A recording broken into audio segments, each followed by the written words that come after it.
ஒரு பெரிய சேனல் நடத்துறோம்னா கொஞ்சமாச்சும் பொறுப்போட இருக்கணும். என்னன்னு முழுசா பாருங்க. வாட்டர்மெலன் வறுவல்னு ஒரு வீடியோ போட்டிருந்தோம். அது அந்த ஒரு பீஸுக்கு. இந்த வீடியோ கொஞ்சம் ஸ்பெஷல். பொதுவா இது மாதிரி கோட்டி கோமாளிங்க இன்ஸ்டா யூடியூப்னு இருந்தா மீம் கிரியேட்டர் ட்ரோல் பண்ணுவாங்க. அது வரைக்கும் எல்லாமே நல்லா தான் இருந்துச்சு. ஆனா இந்த ட்ரோல் ஆகிற கோமாளி கிறுக்கர்களை எப்ப பெரிய கார்ப்பரேட் சேனல் கூப்பிட்டு இன்டர்வியூ எடுக்க ஆரம்பிச்சோ அப்பதான் எல்லாமே விசித்திரமா ஆரம்பிச்சிச்சு. இப்ப வாட்டர்மெலனை எந்த சேனல் கூப்பிட்டு வச்சு செஞ்சு அனுப்புனாங்களோ அவங்கள தான் 1.5-2 வருஷத்துக்கு முன்னாடி கூப்பிட்டு வச்சு ஏத்தி விட்டு அரலூசா இருந்த இவங்கள முழுசா மாத்தி விட்டாங்க. நம்மள கோமாளிகளை மட்டுமா இவங்க இன்டர்வியூ எடுத்தாங்க?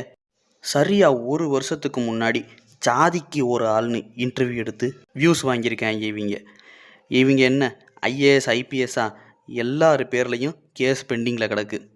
அதை அவங்க இடத்துக்கே போய் வீடியோ எடுத்து ஹோம் டூரு பாத்ரூம் டூர்னு போட்டு சிலாய்த்து மானங்கட்டு பேசியிருக்காங்க.